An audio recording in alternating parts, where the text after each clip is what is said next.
Toolbox is a resource for preachers and small group leaders. We're going to be looking at Mark chapter 11, verses 1 to 11.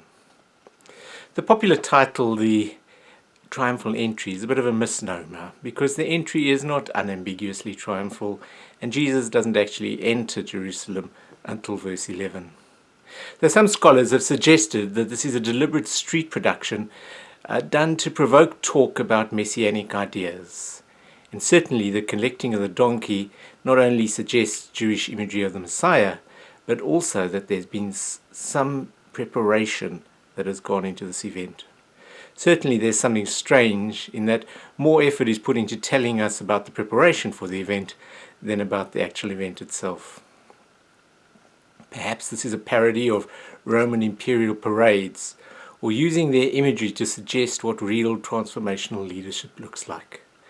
Certainly there's a reinterpreting of popular imagery and metaphor, and the popular verses of Scripture are being toned down in favor of other, often disregarded passages. There's no doubt that the passage brings to mind a military procession of a triumphal, nationalistic Messiah type of hero. Here is the crowd marching on the center of power in Jerusalem, proclaiming that their leader is like Israel's last great leader, David. And the march begins in the place where early tradition and Zechariah 14 had said that the final battle against the enemies of Israel would take place, on the Mount of Olives. A few hundred years before this, Simon Maccabeus had led a successful military revolt which brought a short period of independence for Israel.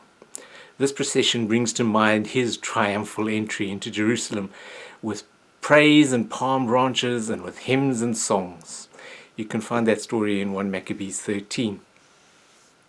In AD 66, around the time Mark's Gospel was being written, a zealot movement called the Sicarii had begun what seemed to be a successful struggle to rid Jerusalem of the Romans.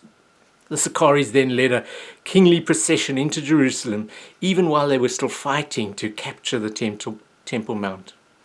Josephus tells us that Menahem took some of the men with him, broke open Herod's armory at Masada, distributing the weapons to be used by his guards as he returned in the state of a king to Jerusalem. He became leader of the uprising and gave orders to continue the siege. The parallels to Mark 11 are noticeable. Jesus doesn't procure a war horse, however, but a humble donkey. And Mark is making a big thing of the fulfilling of another quite contrary part of the Zechariah tradition, the Messiah who comes to Zion, meek, riding on an ass, Zechariah 9. And this text also brings to mind the liberation of Jerusalem tradition, but it's expressly anti-military in its tone. And we'll see that the Mount of Olives is in fact used for the purpose of judgment in Mark 13. This narrative is not out and out militant and military, and perhaps points in the opposite direction. Perhaps the parade is asking the question of what does genuinely transformative leadership look like, in a kind of parody contrasting Jesus' destiny on the cross with the popular messianic expectations of the disciples, of the reader, and of the crowd. It's interesting to note that Mark notes that the crowd were from the fields, and we see this anti-urban bias elsewhere in Mark's Gospel, and it may be valuable to reflect on what real progress is. Certainly part of this for Mark is to contrast the ordinary people from the wealthy, sophisticated powers that be. The rapturous crowds from the fields are looking to Jesus with hope, perhaps in contrast to the people of Jerusalem who will be calling for his crucifixion and the release of Barabbas in about a week's time. There's no reason to think that these are the same people. In fact, Mark indicates that they might not be. Hosanna means save now. In Psalm 118 and 2 Samuel and 2 Kings, the word is used in addressing kings. Psalm 118 was used liturgically, and Hosanna could be used as a greeting or acclamation rather than a cry for help, sounding a bit like, may God save you. That would be a bit ironic in the story, asking God to save Jesus even when he seems determined to go to the cross. Bartimaeus called Jesus the Son of David twice, and this crowd also anticipates that he is the one who will restore the kingdom of David.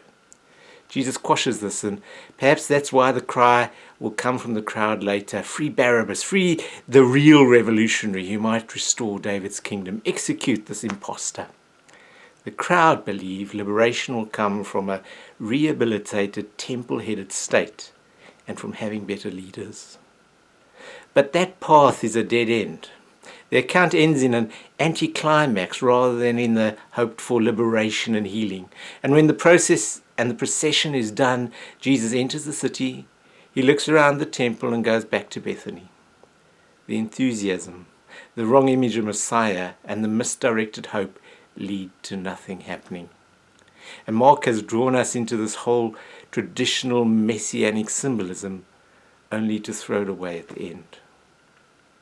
And just a spoiler alert, when Jesus does intervene in the temple, it's not to restore it, but to disrupt its operations.